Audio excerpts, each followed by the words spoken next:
Hello students. आज हम अपने एलसीएम टॉपिक का सेकंड पार्ट करेंगे।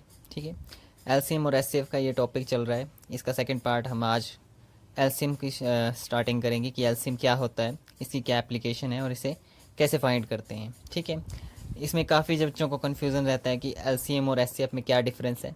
तो आज उस दिन हमने एलसीएफ कर लिया था, एचसीएफ की डेफिनेशन भी समझ ली थी, उसका कंसेप्ट भी समझ लिया था। आज हम एलसीएम का कंसेप्ट समझेंगे और देखेंगे कि ये एचसीएफ के साथ कैसे रिलेट करता है। ठीक है, दोनों के बीच में एक रिलेशन है जिससे आपको दोनों को समझने में ईजी होगी। ठीक है, तो let us start. LCM, least common multiple. देखिए एलसीएम का फुल फॉर्म होता है लीस्ट कॉमन मल्टीपल। अब देखिए इसका मतलब क्या होता है, इसको समझते हैं हम। The least or smallest common multiple of any two or more given natural number are termed as LCM. ठीक है, इसका मतलब क्या हुआ, वो सबसे छोटा नंबर मान लीजिए आपके पास कोई भी 3 नंबर दिए हैं, तो उनके लिए एक ऐसा कॉमन नंबर लेना है जो सबसे छोटा भी हो और वो नंबर उसको डिवाइड कर दें, है ना। मान लीजिए आपको कोई 2 नंबर बोल रहे हैं कि नंबर ए और बी है, इसका आपने एलसीएम निकालना है, इनका दो का एलसीएम निकालना है। ठीक है, अब सबसे पहली बात, जो एचसीएफ एलसीएम होता है वो सिर्फ दो या दो से ज़्यादा नंबर का ही निकलता है, सिंगल नंबर का कभी नहीं निकलता। सिंगल नंबर तो अकेला होता है, उसका क्या निकालोगे आप एलसीएम या एचसीएफ। तो ठीक है, तो पहला पॉइंट तो ये है कि दो या दो से ज़्यादा नंबर होने चाहिए। तो मान लेता हूँ मैंने यहाँ पे एक 2 नंबर लिए, ए और बी लिया। ठीक है, इसका मुझे एलसीएम निकालना है। तो डेफिनेशन कहती है कि इसका एलसीएम एक ऐसा स्मॉलेस्ट नंबर होगा, मान लीजिए वो सी है, वो क्या है एलसीएम है, मान लीजिए एलसीएम है सी है, तो वो ऐसा स्मॉलेस्ट नंबर होगा जिसे ए और बी टोटली डिवाइड कर दें, है ना। सी को मतलब ए और बी डिवाइड कर रहे हैं, सी को कर रहे हैं ए और बी डिवाइड, यानी कि टेबल किसका पढ़ना पड़ेगा, मुझे ए और बी का पढ़ना पड़ेगा।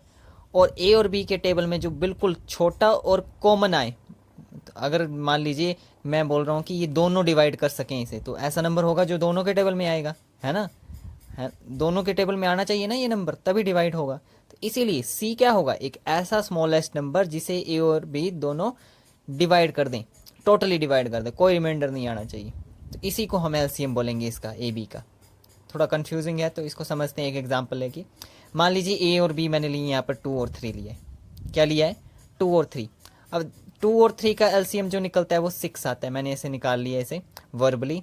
देखिए 2 और 3 का एलसीएम क्या आता है, 6 आता है। अब देखिए इसका 6 का मतलब क्या है, देखिए 6 को अगर आप 2 से यानी कि 2 से डिवाइड करेंगे तो 3 आता है, हो गया पूरा पूरा डिवाइड। 6 को आप 3 से डिवाइड करते हैं, मतलब 3 से डिवाइड किया तो क्या आता है, 2 आता है, फिर से हो गया पूरा पूरा डिवाइड। तो इसका मतलब क्या है, देखिए 2 के टेबल में आ रहा है आपका, 2 का टेबल क्या होता है, 2 1 2, 2 4, 2 3 6। 3 का टेबल लेते हैं, 3 1 3, 3 2 6, यानी कि दोनों के टेबल में 6 आ रहा है और सबसे स्मॉलेस्ट है। देखिए इससे पहले नहीं आ रहा था कुछ भी कॉमन, इसी पे कॉमन आया 2 और 3 के टेबल में, तो ये हमारा एलसीएम आ गया इन दोनों का। यानी कि जिन दो नंबर का हम टेबल ले रहे हैं उसमें जो कॉमन डिजिट आ जाती है सबसे पहले, वही हमारा एलसीएम होता है।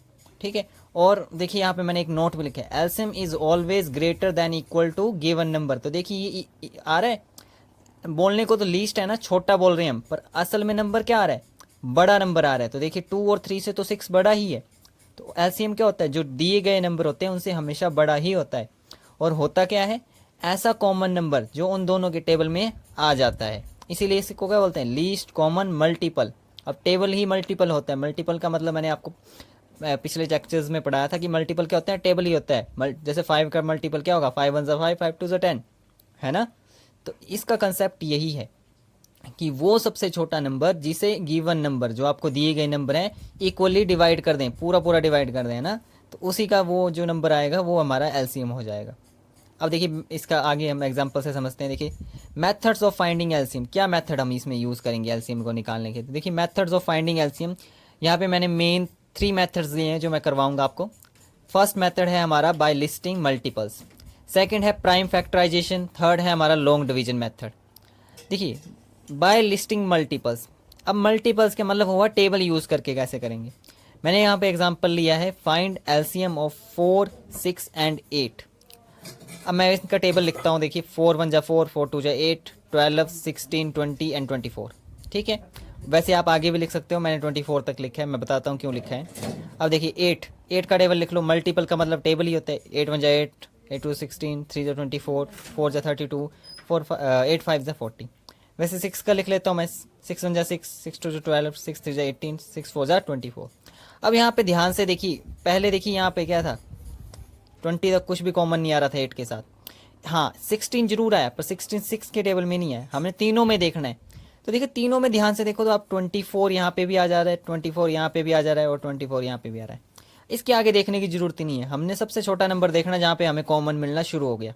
तो इस पोजीशन पे हमें क्या होता है, कॉमन मिलना शुरू हो जाता है। तो इसी को क्या बोलते हैं हम, इसी को बोलते हैं हम लीस्ट कॉमन मल्टीपल, यानी कि एलसीएम। देखिए मिल गया ना तीनों का, तीनों के टेबल में 24 आ रहा है, और सबसे पहले 24 ही आया जो तीनों के टेबल में आ गया। तो इसी को हम बोलते हैं लीस्ट कॉमन मल्टीपल। ठीक है, यही हमारा एलसीएम होगा 4 6 और 8 का। नेक्स्ट है हमारा प्राइम फैक्टराइजेशन मेथड। देखिए मल्टीपल वाला मेथड तो इजी था, पर वो सिर्फ छोटे नंबर्स के लिए यूज़ होता है। मान लीजिए आपके पास छोटा नंबर है, 10 से छोटे या 20 से छोटे, तो उसका आप टेबल लिख सकते हो। मान लो आपके पास बड़े ज़्यादा नंबर आ जाते हैं और बड़े बड़े नंबर आ जाते हैं, तब आप एलसीएम कैसे निकालोगे? तो उसके लिए हमारे पास सेकंड मेथड आता है प्राइम फैक्टराइजेशन मेथड। ठीक है, प्राइम फैक्टराइजेशन मेथड। इसमें क्या होता है, हमने देखिए एचसीएफ की तरह ही करना है, प्राइम फैक्टर बनाने हैं और उसके प्राइम फैक्टर लिखने हैं। बस एंड में थोड़ा सा चेंज आता है, वो मैं बताता हूँ क्या चेंज आता है। तो find the LCM of 12 20 and 15। तो 12 के हम प्राइम फैक्टर लिखेंगे, 2 6 जा 12, 2 3 जा 6, 3 1 जा 3। वैसे 20 के 2 10 जा 20, 2 5 जा 10, 5 1 जा 5, 3 5 जा 15, 5 1 जा 5। ये आगे हमारे तीनों के प्राइम फैक्टर। प्राइम फैक्टर क्या होते हैं, प्राइम नंबर में डिनोट करना है आपको, किसी को प्राइम फैक्टर में तोड़ना है किसी भी नंबर को, उसी को कहते हैं हम प्राइम फैक्टराइजेशन। जैसे 12 क्या है हमारे पास, 2 मल्टीप्लाई 2 मल्टीप्लाई 3, 20 के 2 मल्टीप्लाई 2 मल्टीप्लाई 5, और 15 के 3 मल्टीप्लाई 5। अब देखिए इसमें होता क्या है, देखिए एचसीएफ में क्या करते थे हम, सिर्फ कॉमन देखते कि तीनों के पास क्या चीज़ आ रही है ना। एचसीएफ में कॉमन देखते थे, पर इसमें तो कॉमन कुछ नहीं है ना। इसके पास 3 कहाँ है, इसके पास 3 नहीं है, पर इसके पास क्या है 5 है, और 5 इसके पास है पर इसके पास नहीं, तो कॉमन कुछ भी नहीं है। तो एलसीएम में कॉमन वाली बात नहीं होती है। एलसीएम में हमने सभी के सभी नंबर को लेना है, जो भी नंबर यूज हो रहे हैं सभी नंबर लेने हैं। बस डिफरेंस क्या आएगा कि आपने सिर्फ नंबर को एक बार लेना है जो सबसे ज़्यादा बार आ रहा है। जैसे कि इस केस में 2 आ रहा है ना, इसके पास 2 नहीं है, कोई बात नहीं, हमने 2 लेना है, पर कितनी बार लेंगे, कितने टाइम्स लेंगे, तो सबसे ज़्यादा बार जहाँ पे आ रहा है 2 वही लेना है। यानी कि इस केस में देखिए 2 बार इसके पास है, 2 बार इसके पास है, यानी कि सबसे ज़्यादा बार सिर्फ 2 ही बार आ रहा है, 2 टाइम्स ही आ रहा है 2, तो उसको हम यहाँ पे लेंगे 2 टाइम्स 2। ठीक है, इस बात का कोई फर्क नहीं पड़ता है कि आपने सारे चारों नहीं लेने, आपने देखना है कितने टाइम्स आ रहा है, हाउ मैनी टाइम्स। तो सबसे ज़्यादा टाइम जो आएगा, मोस्ट नंबर ऑफ टाइम, तो आपने वो वाला ले लेना है। जैसे 2 टाइम्स आया, काम खत्म। फिर नेक्स्ट नंबर कौन सा हमारा यूज़ हो रहा है, यहाँ पे 3 हो रहा है। अब देखिए 3 एक इसके पास आया, एक इसके पास आया, इसके पास आया ही नहीं, तो यानी कि 1 टाइम ही आ रहा है, दोनों के पास 1 टाइम ही आ रहा है, तो 3 ले लिए 1 टाइम।